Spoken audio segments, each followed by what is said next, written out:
But your love lifts me back to solid ground. Yeah, I get up and I may fall right back down, but your love lifts me back to solid ground. 안녕하세요, 빌런입니다. 이번에 리뷰할 브랜드는 시티즌입니다. 오랜 시계 생활을 하면서 시티즌의 모델을 처음으로 만나보게 되는데요.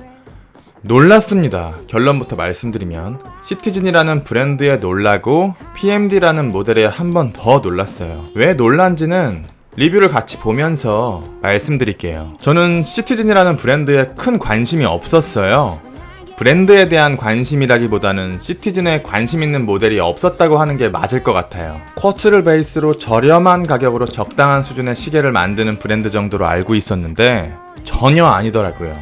이걸 보시면 시티즌은 단순한 하나의 브랜드가 아니라 그룹이며 많은 브랜드를 보유하고 있다는 걸 아실 거예요. 또 이걸 보시면 세이코, 카시오보다도 매출이 높고요. 나는 전혀 관심 없는 브랜드가 생각보다 엄청난 브랜드였구나. 이번 리뷰를 통해서 도대체 시티즌에 어떤 매력이 있길래 이렇게 많은 사람들에게 사랑받고 있는 거지? 알아보겠습니다. 시티즌이라는 브랜드를 한마디로 정의 내린다면 어떤 단어가 적절할까? 적당한 단어가 생각이 안 나네요. 잠깐 옛날 얘기를 해볼까요? 1970년대 세이코 시티즌이 쿼츠 기술을 앞세워 스위스 메이드 시계 시장을 공격했을 때 대부분의 스위스 시계 브랜드는 보다 저렴하고 보다 얇으면서 보다 정확한 쿼츠 기술의 우수성에 파산하거나 파산 직전인 경우가 대부분이었어요. 스위스 시계 시장을 살리기 위해서 스위스 시계 브랜드들의 수장들이 모여서 협의를 해요. 그때 내린 합의가 뭐냐면 시계 시장을 인위적으로 두 개로 쪼개는 겁니다. 아주 천천히 오랜 기간 동안 쿼츠와 오토매틱 시장으로요. 우리는 쿼츠를 만들 때는 저렴한 가격으로 저렴한 재질로 저렴한 퀄리티로 만들어야 한다. 우리는 오토매틱을 만들 때는 값비싼 가격으로 값비싼 재질로 고급스러운 퀄리티로 만들어야 한다.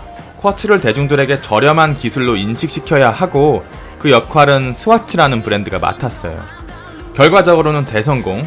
브랜드로서 스와치도 대성공했고 그룹으로서 스와치도 대성공했어요. 스위스 메이드 시계 브랜드들은 브랜드 가치에 걸맞는 가격 포지셔닝을 잡고 조금씩 그리고 천천히 고급화시키면서 최근 20년간 고가 시계들의 가격은 엄청나게 상승했죠. 유럽인들이 만들어온 그들만의 룰에 거부하는 브랜드가 세이코와 시티즌 둘이었는데 세이코는 최근 저가 시장을 포기하려는 움직임을 보이고 있고 점차 고급화를 진행하고 있어요. 아마도 스마트워치의 영향도 굉장히 클 거라고 생각해요. 단순히 생각해봐도 10만원짜리 100개 팔아서 300만원의 이익을 얻는 것보다 1000만원짜리 1개 팔아서 900만원의 이익을 얻는 게 크죠. 세이코의 인기 있는 저가 모델들은 대부분 단종되거나 가격대가 크게 올랐어요. 하지만 시티즌은 아직까지는 우리들에게 저렴한 가격으로 좋은 퀄리티의 시계를 제공하고 있습니다. 어쩌면 시티즌이라는 그룹명이 정해진 순간부터 시티즌은 강제적으로 고가 시계 시장으로의 진입은 어려웠을지도 모르겠네요. 다른 브랜드의 대표적인 필드워치 두 개와 비교를 해볼게요. 시티즌의 PMD, 해밀턴의 카키필드 메카니컬, 롤렉스의 익스플로러 1. PMD는 일본 내수용 모델이다 보니까 국내 리테일이 정확하게 나와있지 않아서 네이버 최저가로 말씀드릴게요. 57만원으로 되어 있고요. 카키필드 메카니컬은 63만원이고 네이버 최저가로는 역시 57만원 정도 되네요. 구매 가격은 두 모델이 거의 같고요.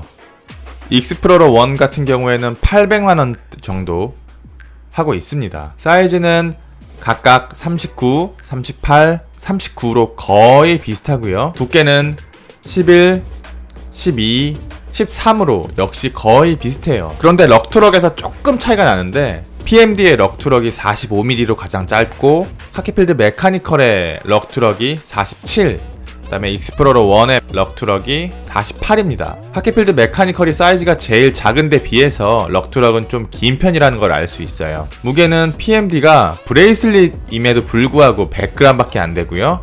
카키필드 메카니컬은 브레이슬릿을 제외하고 62g, 익스플로러 1은 134g으로 가장 무겁습니다.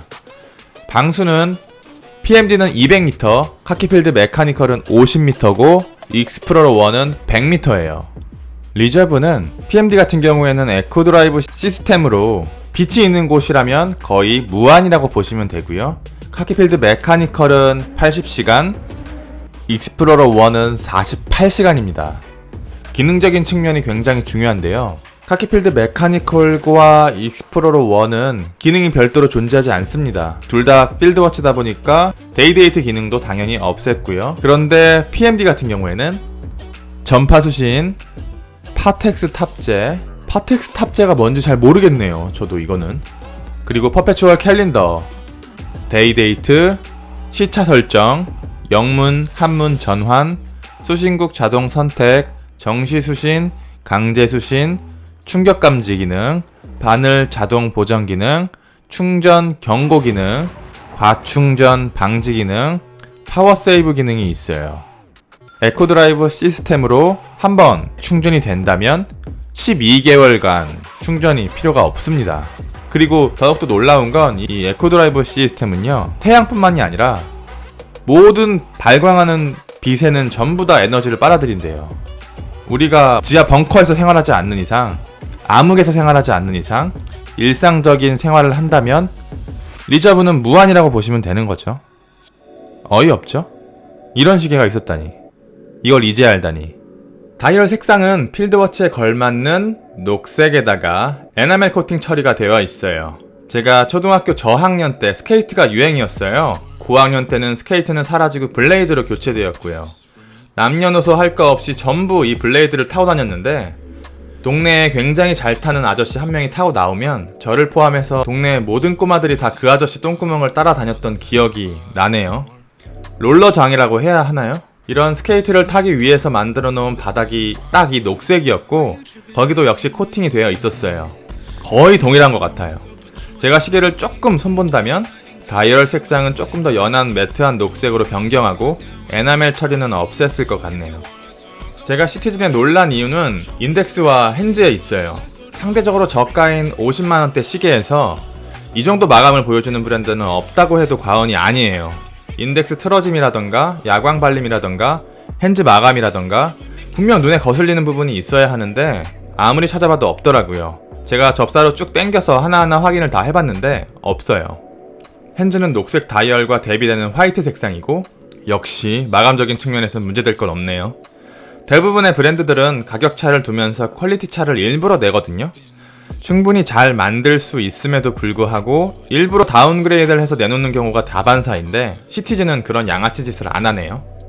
케이스는 필드워치다운 단단해 보이는 디자인이고, 필드워치답게 케이스백은 솔리드백으로 막혀 있어요.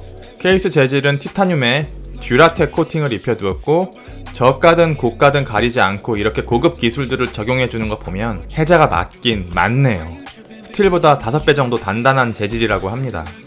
솔리드백에다가 두께도 매우 얇고 브레이슬릿을 포함해도 100g으로 굉장히 가벼운 무게라 착용감이 정말 좋아요. 럭투럭도 짧고요. 그 오토매틱 시계들의 가벼움과는 차원이 다른 무게입니다. 정말 거짓말 조금 보태서 착용감이 안 느껴지는 수준이에요. 브레이슬릿도 흠잡을 데 없고 단단하게 고정시켜주는 버클에다가 글라이드 락까지 넣어주었어요. 튜더가 글라이드 락을 플래그십인 펠라고스는 가야 넣어주는 것과는 대비가 됩니다. 케이스와 브레이슬릿 간에는 유격은 조금 있어요. 이렇게 유격이 있으면 브레이슬릿이 흔들려야 정상인데, 유격이 있음에도 브레이슬릿이 꽉 고정되어서 움직이지가 않아요. 왜 그런지는 모르겠어요. 아마 스프링바가 꽉 잡아주거나 독특한 러그 형태 때문일 수도 있겠네요. 제가 기능 설명을 최대한 간단하고 이해하기 쉽게 해드릴게요. 인터넷을 뒤져보면 정말 어렵게 되어 있어요. 총 2개의 버튼이 있고 아래를 A, 위를 B라고 할게요. 용두를 한 칸 뺀 상태를 C, 2칸 뺀 상태를 D라고 할게요. A는 전파 수신 버튼이고, B는 시간 조정 버튼이고, C는 날짜와 요일을 조정하는 상태, D는 시간을 수동으로 조정하는 상태입니다. 조금 더 상세하게 말씀드리면, A를 누르면 전파 수신 상태를 알 수 있고, A를 꾹 누르면 강제로 전파를 받아 시간을 맞춥니다.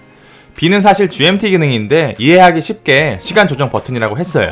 B를 누르면 초침이 12시로 이동하는데, 이때 용두를 돌리면 1초에 1시간씩 이동합니다. C에서 용두를 돌리면 날짜가 변경되고, C에서 A 버튼을 누르고 용도를 돌리면 요일이, C에서 B 버튼을 누르고 용도를 돌리면 영문과 한문이 교체가 됩니다. D는 시간을 수동으로 조정할 수 있는 상태고요. 간단하지? 저에게 시티즌은 그렇게 선호되는 브랜드는 아니지만 이 모델만큼은 필드워치 중에서 독보적인 수준의 모델이지 않을까라는 생각이 들어요. 리뷰는 여기까지고요. 어설픈 리뷰 봐주셔서 감사합니다.